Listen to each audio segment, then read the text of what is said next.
ያላችሁን ነገርስ ትኩረት ሰጣችሁ ታውቃላችሁ ወይ? ትኩረት ሰጠነው። እኔ ለምሳሌ የዛሬ ምጽአተ እስራኤል የሚል መጽሐፍ ታስታውሳላችሁ? ምጽአተ እስራኤል የሚል መጽሐፍ ወጣ። እኔ በተፈጥሮ የሃይማኖት መጽሐፍ ቀጥሎ የፍልስፍናና የስለላ መጽሐፍ ወዳለሁ። እኔ ያን ጊዜ መጽሐፉ እንደወጣ መጽሐፉን 12 ብር ነበር ያን ጊዜ ይገርማችኋል። እና መጽሐፉን ገዛሁኝና ወዳው የሚያነብልኝ ስለ መጽሐፉ ሰዎች ነግረውኛልና የሚያነብልኝ አጣሁኝ። እን ጊዜ እኮ እንደው ቢታየኝ ራሴ ያነበው ነበር ስል አባ ገብረ እግዚአብሔር የሚባሉ የበቁ አባት ነበሩ። በሃይማኖት ነው ሃይማኖት ሰብካቸው አይደለም፣ በሃይማኖት የበቃ የሚባል ሰው አለ። የበቃ ማለት ነው ስጋውን ፍላጎቱን የተቆጣጠረ ማለት ነው። ጆሮውን የተቆጣጠረ፣ አይኑን የተቆጣጠረ፣ ነፍሱን ለስጋውን ለነፍሱ ያስማረከ፣ ነፍሱን ለፈጣሪ ያንበረከከ፣ ለሌላው የሚያስብ ጭምር ማለት ነው። እሱ ዝርዝር ጉዳይ ያለው ስትበቁን እነግራቸዋለሁ። አሁን በከንቱ ቅድም እንዳልኩት ነው የሌለ ነገር ማውራት ነው። እና እሳቸው ምን አሉኝ? ስበሳጭ አይተው ይኸውልህ አንተ ያልተረዳኸው ነገር እኮ አይናሞቹ ሲያነቡ እኮ የምታብራራላቸው አንተ ነህ። ማብራራቱን ለነሱ ሰጥቶ አይን ቢመድስ ልትስማማለሁ ያሉ የዛሬ 28 ዓመት እኮ ነው። ይገርማቸዋል። ትምህርት ወሰድኩኝ። ስለዚህ ያለንን ነገር መርዳት። እኔ አሁን ለምሳሌ ሁለት አይነ ጠፋ። እኔ ምንም ትርጉም ሰጥቼው አላውቅም። እውነቱን ምክንያቱ እግዚአብሔር ማካካሻ መስጠት ይችላል። አሁን ይሄ መንገድ ሲሰራ አይታችሁ እንደሆነ ቤቱ የሚፈርስበት ሰው ምንድነው የሚቀበለው? ካሳ ይቀበላል። ለዛውም ስንት ፈተና ነው፣ ውጣ ወረዳ ነው፣ ወጥቶ ወርዶ። እግዚአብሔር ግን ከዚህ ሁለት አይነ ሲያነሳ ሚሊዮን አሁን እዚህ ውስጥ ያለ ሁሉ አይን የኔ አይን ነው። ይገርማችኋል። የኔ አሁን ነገ ጠርች ልብስ ጠውላችሁ አታጥቡልኝም? መንገድ መኪና እንዲገጭ ትፈልጋላችሁ? ጉድጓድ ፊት የሚመጣ ገብቼ እንዲሰበር ትፈልጋላችሁ? ስለዚህ የእናንተ አይን የኔ አይን ነው ማለት ነው። በሌለ ነገር ከማለቃቀስ በሌለ ነገር ከማለቃቀስ ባለው ነገር መጠቀም ነው ትልቁ ነገር። አንደኛ። ሁለተኛ ጥንታዊ ሊቃውንት ከግሪክ የተወሰደ ነው ይባላል። እድሜያችንን 80ውን ዓመት ከፋፍለውታል። ከ1 እስከ 20፣ ከ20 እስከ 40፣ ከ40 እስከ 60፣ ከ60 እስከ 80። የሰው እድሜ ከፍተኛው 70 ነው። ከዛ ደግሞ የባከነ ተጨምሮ 80 ነው። እንደው በጣም የባከነ እንደ ባለፈው የዓለም ዋንጫ 10 ደቂቃ እየተጨመረበት ታስታውሳላችሁ? እንደው ተጨመረ 120 ዓመት አልፎ አልፎ ነው እንጂ 70 ዓመት በቂ ነው፣ 80 ዓመት በቂ ነው። እና አባቶቻችን ከ1 እስከ 20 ያለው የነፋስ ከ20 እስከ 40 ያለው የእሳት ጊዜ ነው። ይሄ ጊዜ ማለት ሰው ቅርጹ የሚለወጥበት ማለት ጎረምሳ ሆኖ ጺም የሚያወጣበት፣ ጡንቻ የሚፈረጥምበት፣ አመጋገቡ የሚለወጥበት፣ የሚቀየርበት፣ አጥንት የሚጎደድምበት፣ ቆሎ ምግብ ጋር የሚጋፈጥበት፣ ፍሬ የሚያራቁትበት ሰዓት ነው። የሰዓት ቀላል አይደለም። አመጋገቡ ይለወጣል፣ ጠረኑ ይለወጣል፣ ጡንቻው ይለወጣል፣ ሁሉ ነገር ይለወጣል። በዚህ ጊዜ የሚደረግ ለውጥ ግን ጥንቃቄ ካልተደረገበት በ60 ዓመቱ የልቢጥ ያደርገዋል ያን ሰውዬ።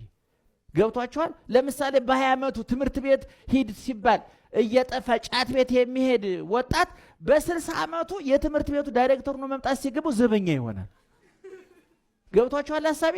ያላገጠበት ጊዜ ዋጋ ያስከፍለዋል ማለት ነው። እሱ ፎርፎ ጠፍቶ አልነበረም ጫት ቤት ሄደው ጊዜ ራሱ ደግሞ ይጠፋና ቢሮ በትክክል መቀመጥ ያለበት ሰውዬ በር ያስቀምጧል። ዘበኝነት ተራ ስራ ነው እያልኳቸዋለሁ። ግን አቅም ካነሰ ነው ወደዛ የሚወረደው እንጂ መሆን እየቻለ እና ስለዚህ እኔ ወጣቶች መመክራቸው አንደኛ ተስፈኛ ሁኑ፣ ተስፋ ይኑራችሁ። ነገ አዲስ ቀን ነው። ቅድም እሰይ ነጋ እንዳልኳችሁ። ሁለተኛ የሌላችሁ ነገር ላይ አታተኩሩ። ያላችሁ ነገር በጣም ብዙ ነው። ሶስተኛ አንባቢዎቹ ነው። አንብቡ። ክርስቲያን ከሆንክ እስቲ ሙስሊሞቹ ምንድነው የሚያምኑት? ምንድነው የሚያደርጉት? ስለሌላው መረጃ እንዲኖር። እኔ ለምሳሌ ቅድም እንዳልኳችሁ ሮመዳን 30 ቀን ነው። ኡስታዝ አቡበከርን ታውቋቸዋላችሁ። ደውዬ ጠይቃለሁ ምንድነው የሚደረገው። አንድ ሙስሊም ሲያጋጥመኝ ማነህ አልለውም። ወገንህ ነው ያንተው ነው። እንደዚህ ታደርጋላችሁ አይደል? ይሄ እኮ ዛሬ እንደዚህ የምታደርጉበት እንዴት ደስ ይላል። ፕሮቴስታንት ወንድሞቻችን ኦርቶዶክሳን ስለምንቀበለው ነገር ከመዘጋጋት ይልቅ እስኪ ይሄን አስረዳኝ። ምን ለማለት ፈልጋችሁ ነው እንዴ? ፈረንጆቹ በዚህ በኩል በጣም እኛ ገርቢ ይገርማቸው። አሜሪካ ካናዳ ስመላለስ ጥምቀት ሲከበር ፈረንጆቹ ካሜራቸውን ይዘው ይመጣሉ። ማን ተጠመቀ ለምን ተነሱ ተተውታል። ቅድም እንዳልኳችሁ እሱ እርግፍ አድርገው የኢንዱስትሪ አብዮት ምን ከመጣ በኋላ የአውሮፓና የአሜሪካ ሃይማኖት አደጋ ላይ ወርቋል። የእነሱም ያምናሉ እኛም እናምናለን። የሚገርም አሁን በተጠና ጥናት አብዛኞቹ አውሮፓና አሜሪካን እግዚአብሔር የለም ብለው ነው የሚያምኑት። ቅድም እንዳልኳችሁ እኛ አላልንም። እንደ ሆድ ሳይሞላ መቼ ነው እግዚአብሔር የለም የሚባለው? ቅድም ተናግረው እሱ ሌላ ቀን ታጤኑታለ። ስለዚህ በምናምነው ነገር ስለሌላው እምነት መረጃ መቀባበል ያለ ምን ያግዛል? ለመቀራረብ ይረዳል። አብሮ ለመስራት ይረዳል። አትጓተቱ። አሁን እኛ ገም ከጎጃም የመጣው ጎጃም የሚፈልጉን ጓደኛ የሚሆኑ ነውር ነው። ጎንደሬው ትግሬው እንደው ሀጎስ የታለ ብሎ ቆፍረ ለምን ሀጎስ ቶሎ ሳለ እኮ አጠገብህ እውነቴን ዘበርጋ አለ አጠገብህ። እመብርሃንን ካንጀቴ ነው የምልህ። እኔ ቀልደን አይደለም እነግራችሁ። እኔ የጥናታዊ ጽሑፍ አይደለም። አጠገብህ አለ እኮ እንዴ። አዲስ አበባ ያለ ክርስቲያን፣ ጎንደር ያለ ክርስቲያን አጠገብ መሐመድ ብትታመም ብታገባ የሚሞሽር ብትሞት የሚቀብር ወንድም እኮ አጠገብህ አለ። ድንኳን የሰርግ ድንኳን የሚተክል መሐመድ አጠገብህ አለ። ይሄንን ስራዬ ብለን ነው የምንነግራችሁ። እዚህ ውስጥ ኢትዮጵያ መፈጠር አለበት። ይችኛዋን ኢትዮጵያ ለጥጠን አስመራ ቀይ ባህር እናስገባታለን። ኦጋዴን ሞቃዲሾ እናስገባታለን። እውነቴን ነው የምላችሁ። አሁን ይሄንን ነው ከእናንተ የሚጠበቀው። ወጣትነታችሁ መጠበቅ ያለበት ይሄ ጭንቅላት አታቆሽሹት። አሁን ቤታችሁ አንድ እንግዳ መጥቶን ጠርገሽ ወሉለሽ ያዘጋጀሽው ክፍል ላይ መጥቶ አመድ ቢነሰንስ ተቀበያለሽ? ይሄ እግዚአብሔር አጥቦ የሰራውን ጭንቅላት እንዴት ማንም ጥላቻ መጥቶ ይነስንስበት? እንዴት እሺ ብለህ ትቀበላለህ? አንተ የተከበረ ጭንቅላት፣ ሀገር የሚለውጥ ጭንቅላት፣ ፎቅ የሚገነባ ጭንቅላት፣ አውሮፕላን የሚያበር ባቡር የሚያሽከረክር መርከብ የሚቀዝ ሳተላይት ወደ ጨረቃ የሚልክ ውድ ጭንቅላትህን ይሄ እኮ ጸጉር መብቀያ እኮ አይደለም። እህቶቻችን እኔ እውነቴን ነው የምላችሁ፣ አስቡበት። እንደ ጸጉር ቤት የምትመላለሱ ሴቶች ለሐሳባችሁ ሴት ነው የምትሄዱት እንዴ?